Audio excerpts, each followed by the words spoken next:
here are the reasons that this film is not doing the business that we thought it could do. Number one, they showed The Flash too early and too often.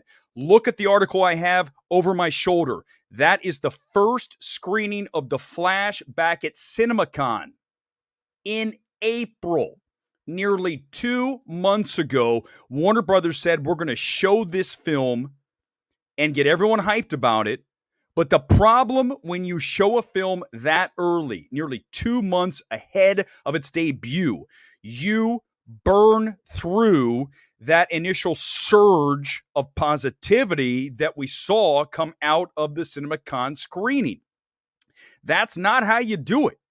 So Warner Brothers PR and their scheduler completely screwed this film up, okay? And they also screen this film too often. So you debut it at CinemaCon, and then you wait a few weeks, and then you start having these fan screenings. I went to one 3 weeks ago, almost a month ago now. And on the next Monday, another one, and then another one the following Monday. We just had the fan screenings on Monday night ahead of the opening. Why was that a mistake? Because this is a film that is built on spoilers. And when you have that many people seeing the movie that early, you're going to get a lot of that stuff is not going to be a mystery anymore. Big mistake by Warner Brothers. Whoever set this thing and decided to put it at CinemaCon and then show all those fan screenings, that person should be out of a job. And that's a strong, I mean, how can I put it any stronger than that? That's how poorly this film was handled. The other important thing to note here is this is a really bad release date. Why? Because we have had so many big films in the marketplace over the past several weeks. Look at the weekend box office here. We go roll it all the way back to Super Mario Brothers. All that oxygen that film sucked out of the marketplace, over 1 billion worldwide right now. Then you have Guardians 3, that's over 800 million now worldwide. Fast X did decent. It made 67 million debut weekend. The Flash isn't even going to make that. Little Mermaid is going to beat The Flash by like almost 30 million. And then, of course, Spider-Verse. And even last weekend, Transformers, Rise of the Beast, 60 million. This opening is right in line with that.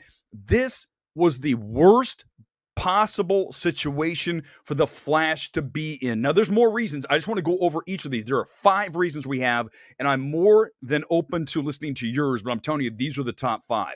The release date was very unfavorable for The Flash. No question about it. The other huge part of this, now we're going to get into the DC part of this, not the business part of it and peaking it and all those things. But one other note I want to bring back on showing it too early and too often. Remember how Sony handled No Way Home?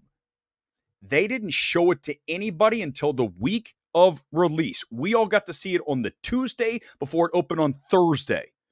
That is as close to the release date as you can get. Why was that smart? Because it was a movie built on spoilers, the fact there were the 3 Spider-Men together in the same film, and you had everybody vigorously discussing that film as it dropped. The Flash peaked, I would argue, weeks ago.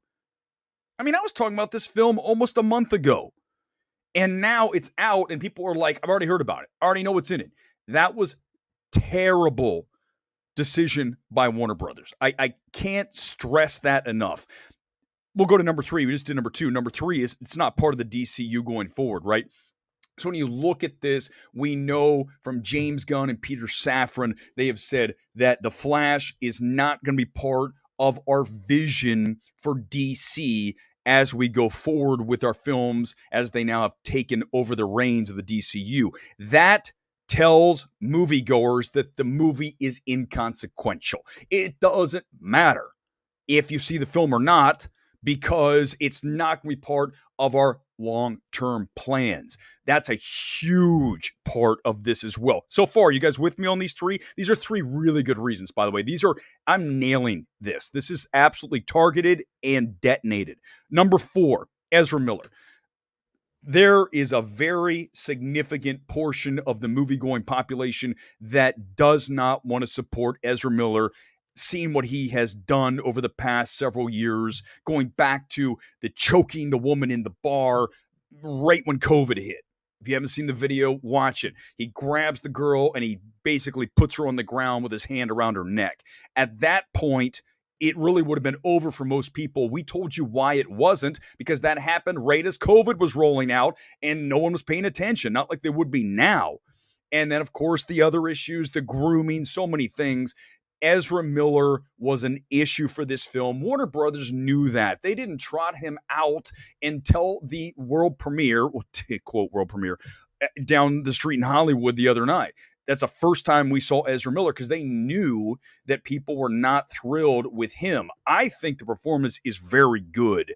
And if you can just disconnect from what he did off screen and only evaluate what you see on screen, but there's a lot of people that don't want to do that. And I understand that. That's why we're going over these reasons. It's one of the big five.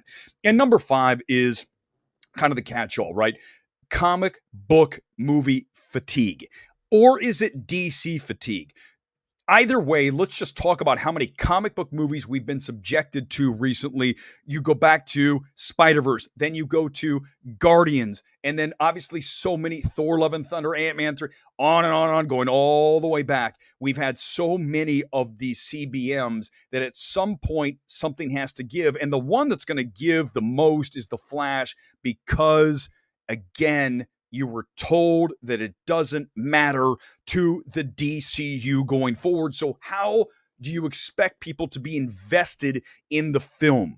It's a shame because you guys know how I feel about the film. I think it is entertaining. I think the beginning is absolutely terrible with the babies falling out of that's no one's going to argue that that's good. But after that, the film picks up and I think it's very entertaining. But clearly these five reasons are why this film is going to be sub 70 million for the 3-day weekend.